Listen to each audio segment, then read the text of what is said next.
guys, it's Alex. Hope y'all are doing well. Welcome back to another video. So today I'm gonna do another true crime case. This is one that actually did not take place too far from where I live. So this case happened in 1997. This is a case that's known as the Lillelid murders. Basically, it is where a family gets gunned down, basically, and they end up getting gunned down by a group of 6 people. And this is a case I've looked into for a long time. This case I have found out through the true crime show Deadly Women. They made an episode about this case and like on the ringleader of this case. And ever since then, I was just like, I gotta read more about this case. And I've done a lot of research on this case, and I honestly, like, I've been wanting to do this case on this channel for a long time, but I've been so busy with life, so I hadn't been able to do it. That is until now. So let's get started. I also want to make a disclaimer before I start this case, is this case is going to talk about sensitive subjects like suicide attempts, self-harm, and murder of a child. So if you cannot handle these type of subjects, then I would recommend not watching this case. Okay, so we've got a couple backgrounds that we gotta go through. We've got 6 backgrounds that we gotta go through. So this is gonna be a long video with a lot of editing today. So let's go ahead. Let's start off with the first one, who is Natasha Cornett. So Natasha Cornett was born in Aquarius on January 26, 1979 in Betsy Lane, Kentucky. Her mother was Madonna Wallen and Roger Burgess, who was a police officer who actually lived down the street from Natasha and Madonna. Now, Madonna had actually lied to Natasha when Natasha was a kid about the identity of her own father. So Natasha believed that this one man who Madonna used to be married to, named Ed Wallen, was her father. But in reality, that was completely false, because it turned out that Roger was a guy that she was having an affair with. And it turned out he lived, like I said, down the street from where they lived. And as you can expect with these cases, Natasha was not that happy finding out about that. But another problem in Madonna's life was Madonna actually was abusive towards Natasha since she was a kid. And what is so weird to me is Madonna even said in like interviews, yes, I did abuse her, which I think it's weird. Why would you flat out, you know, say like on interviews like, yeah, I totally abused her? Like, that's just so fucking weird, because usually people that do that, usually they're like, I don't know what they're talking about. I didn't abuse them at all. So I think that was definitely weird. And another thing, too, that I wanted to mention, one of Natasha's friends, Crystal Sturgill, who I will talk about later in the story, actually admitted that she actually saw Madonna actually abuse her own daughter. She would, so Natasha said this in court. She said there was one time where Madonna was doing her hair, and she would hit Natasha at the top of her head with, the hairbrush, and she even did things like she would like whip her and even smack her. And Crystal actually said when she had hit Natasha, she would hit her with a Bible, which I think is kind of weird. So Natasha and Madonna eventually would move to Pikeville, Kentucky, and Natasha would one day see her mother actually naked in bed, unconscious, with an empty bottle of sleeping pills next to her. It turned out that she had overdosed on sleeping pills, and she was then rushed to the hospital, and her mother survived. Now, another problem that Natasha had in life, other than the abuse that she went through with Madonna, she had a hard time fitting in with school because of how different she was and how her behavior was a lot of the time. And once Natasha hit 6th grade, she had started self-harming, and Madonna eventually had found out about it. She actually tearfully recalled in court about when she found out. She had said that she was sitting in the middle of the bed holding a razor blade in her hand and was cutting her arm, and she actually went up to her daughter and just begged her not to do it. But Natasha ended up saying no, and she said that was the only way she could get rid of the pain. Which I know I'm like doing this because, like, well, to be honest, a lot of people who self-harm do it for that reason. But, well, it was like to Madonna, it makes no sense, which is why I was doing this. And she eventually said to her mom to go away and leave her alone. And Natasha would also start smoking and drinking and also doing drugs. And with all these problems that she's going to, Madonna would then send Natasha to a hospital in Lexington. And Natasha would end up being diagnosed with an eating disorder. And her eating disorder was so bad that she lost 30 pounds in 1 month. And she was also diagnosed as being a manic depressive. And she also was diagnosed with bipolar disorder. And the doctors also told Madonna to get Natasha help, but the problem was Madonna couldn't even afford it. And later on, after this incident, Natasha would threaten Madonna that she would cut herself with a knife, and it ended up getting in a big argument, and then she threatened to kill Madonna. And after that moment, Natasha was arrested and ended up getting put on probation. She would also even attempt suicide a few times later on. Sometimes it was by overdosing, and other times it would be slitting her wrists. And on her 17th birthday, she would marry this friend that she had made named Stephen Cornett. The thing was, though, with her, the marriage did not last very long, and out of the blue, Stephen just straight up left and just never came back. And I find it so weird that after that, she still chose to keep his last name. Which, that's the case with a lot of this. Like, why do people get married shitty people and choose to keep their last name?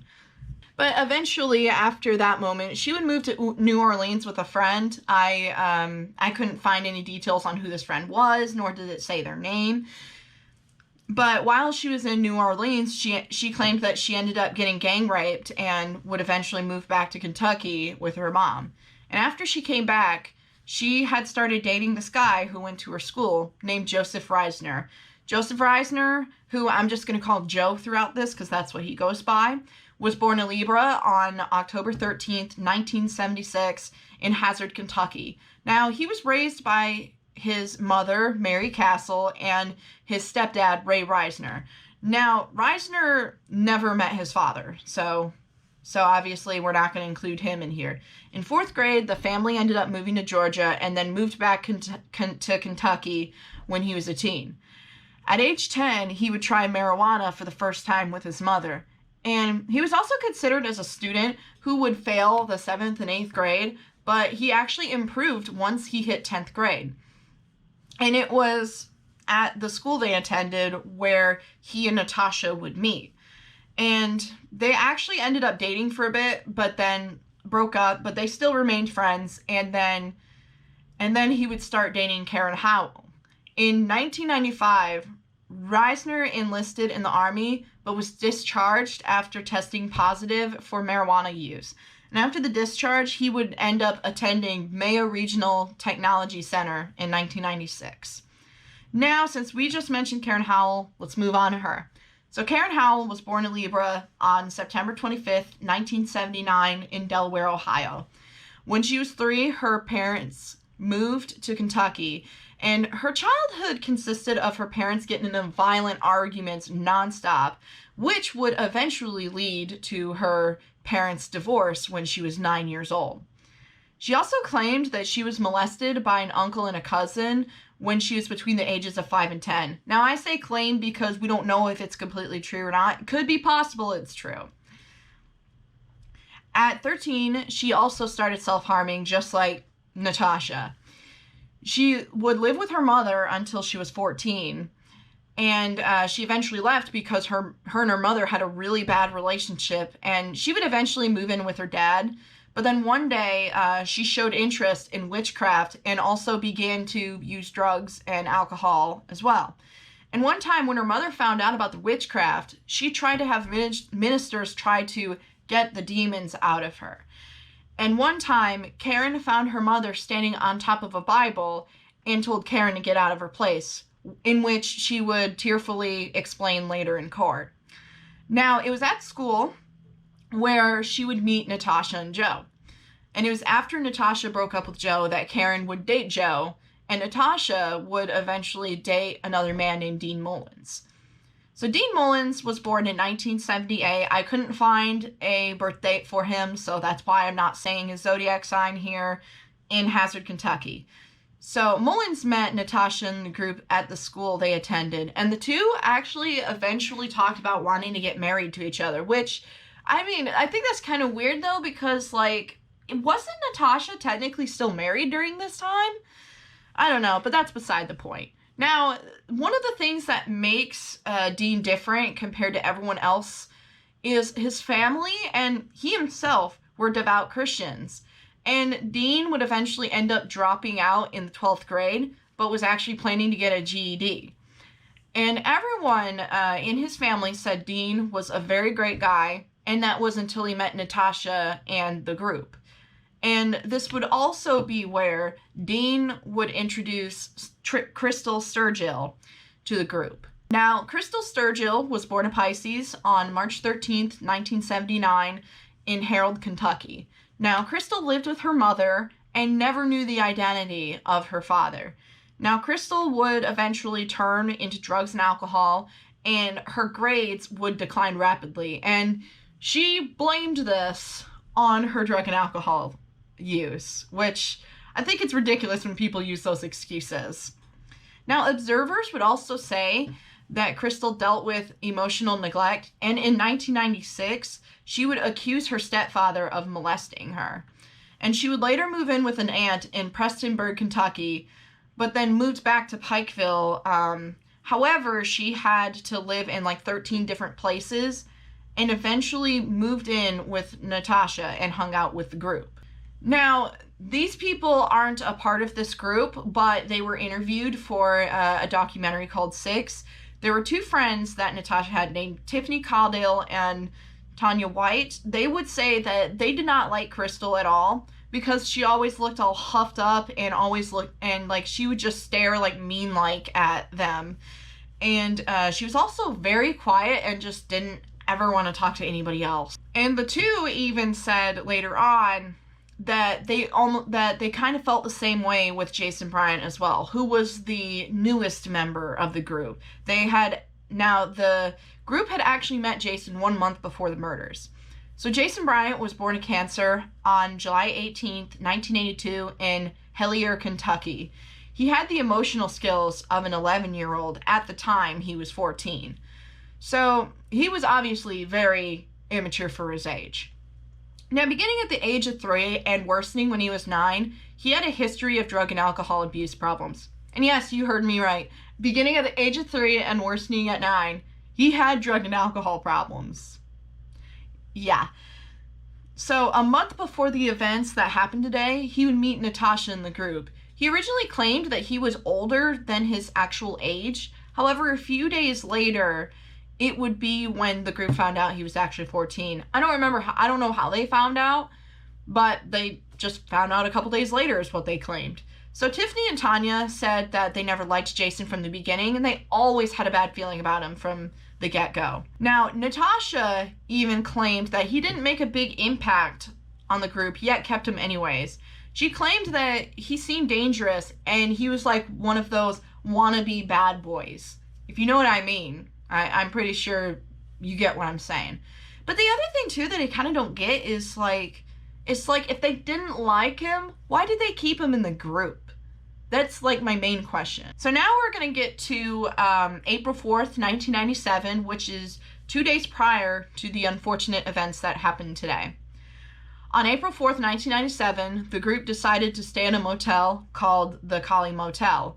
And they had a lot of drugs and alcohol there. And the group also burnt satanic-like imagery on the floor. I think they've burnt like 666 on the carpet. I think they even burnt a pentagram on the carpet. And probably the weirdest thing to me was the group would also cut themselves. I mean, I don't know if it was all of the group, but it was definitely some of the group.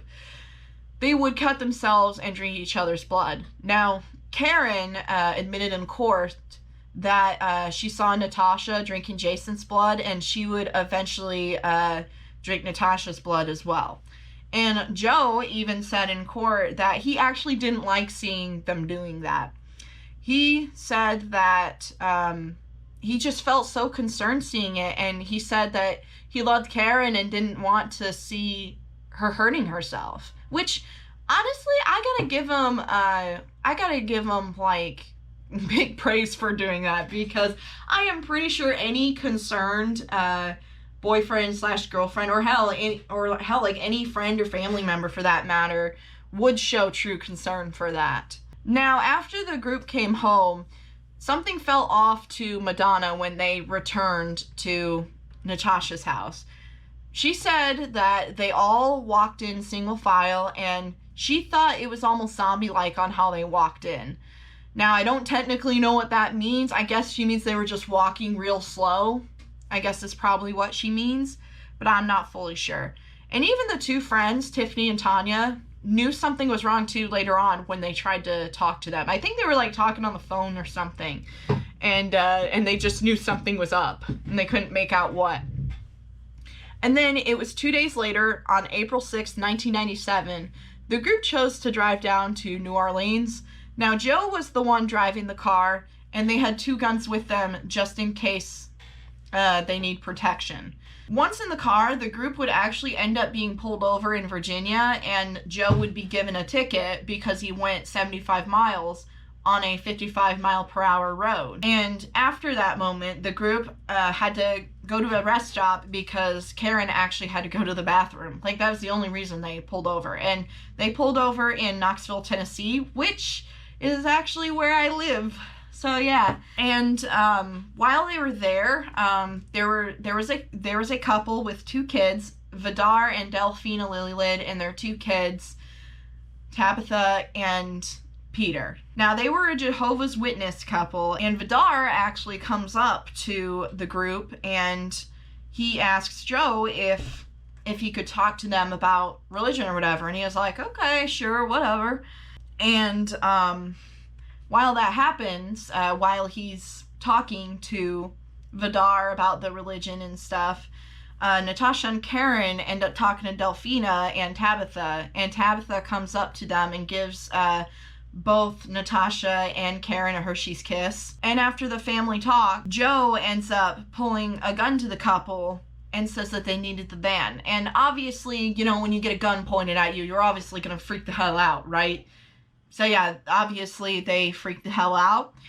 And the family and the group were basically the Lillelid family was forced to drive wherever the group was driving. So they have to drive to a remote area in separate cars. One of them had to drive the car that Joe had, and the other one of them had to drive the Lillelid van. And while they were in the Lillelid van, Tabitha starts crying because she's scared, and Delphina would try to calm her down, and she would like sing to her, and then Jason ended up saying to her, shut the hell up. And Natasha was, you know, trying to be like, hey, it's gonna be okay, nothing's gonna happen, blah blah blah. Like, well, this is, now we're not 100% sure if this is actually what happens. This is just what Natasha says and what a lot of people in the other group would say. And once they get to the remote area, this is where things take an awful turn. Once they were there, everyone obviously freaks out, and Vidar gets his wallet out, and he says to the group, just take our money, take our van, do whatever you want, just please don't hurt us. And Natasha would claim that Joe and Jason were trying to think of what to do.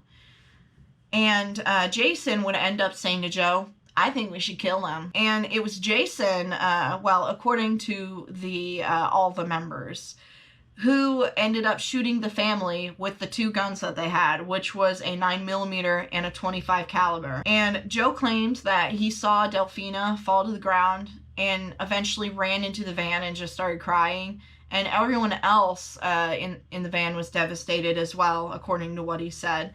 And Jason, while he had the guns and he saw them like twitching or whatever, he said, they're fucking still alive. Karen then said that while she was in the van, like freaking the hell out or whatever, she saw Tabitha crying, seeing her dead mother, and that was when Jason went up and shot Tabitha, and he was laughing about it and was saying that Delphina spoke in tongues and Vidar was twitching the whole time.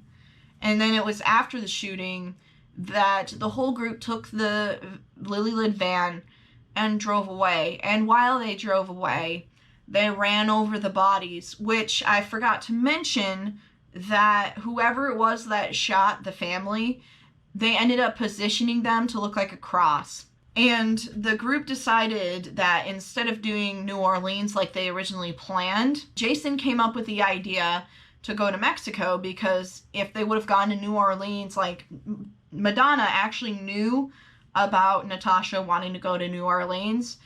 So he knew if they went to New Orleans that they were going to go there and immediately find them. So he was like, what about we go to Mexico instead? And once they got to the border, they were found and they got arrested.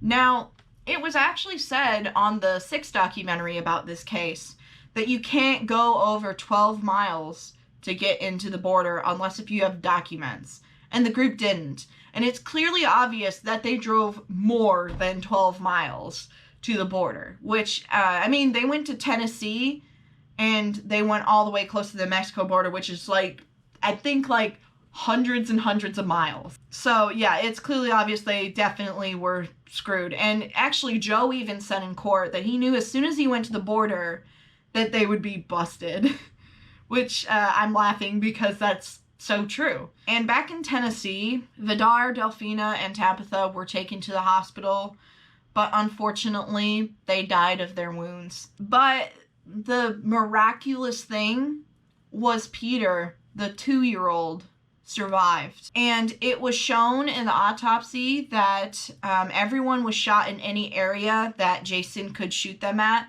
And on Vidar, there were bullet holes, there were like 3 bullet holes shaped like a triangle on Vidar, and just like Peter, both the men would be shot in the eye. And from what I've read, the girls were just shot wherever Jason wanted to shoot them at. Which I kind of wonder why they shot the men in the eyes, and he just shot like the girls wherever he wanted to. Now, in the end, after they got arrested, all 6 defendants were found guilty of 3 counts of first-degree murder and 1 count of attempted murder, and all 6 of them were sentenced to life in prison without the possibility of parole. And today, they are still serving their sentences. And throughout the trial, they actually have it in the 6 documentary, as well as other documentaries that they have on YouTube. Everyone said that Jason was the one that did the shootings, yet Jason would claim that it was Joe and Dean that did the shootings. Now, in my personal opinion, I actually think Jason did it, because the main reason why is because everyone just found red flags in Jason, and he was like, and nobody liked him. And the other thing too is he definitely seems evil in my opinion. But I also think it's a possibility there could have been another shooter too.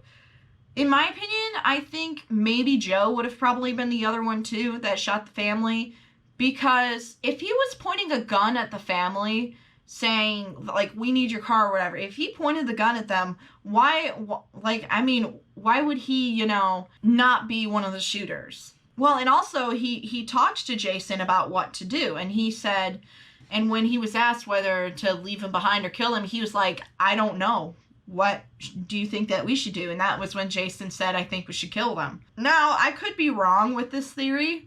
I don't know. I can't honestly say if Joe shot them or not.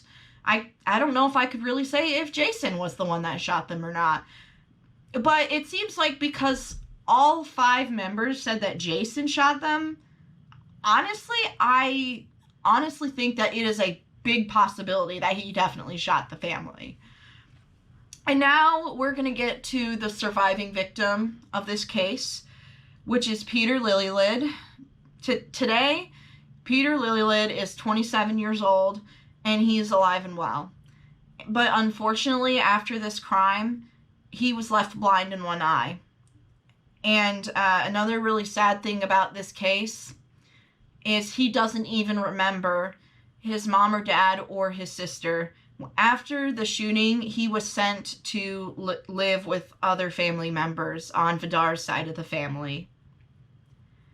And so, yeah, that's the case of the Lillelid murders. This is just a messed up case to me because I just don't know, like, it's so hard to decide, like who did the killing and who didn't. And I also do want to say, like, I don't know if Natasha, Karen, Dean, and Crystal deserved life without parole. In my personal opinion, do I think they deserve years in prison? Absolutely. Maybe like 40 to 50 years in prison for their involvement. But honestly, like, I don't know. Like, I can't really say if they shot them or not. Like, but it's just like, in my opinion, I honestly can't say if they shot them or not, but I don't think they did. But they could be lying, so I don't know. But rightfully, like I said, they are still serving their sentences today and will be there until the day they die.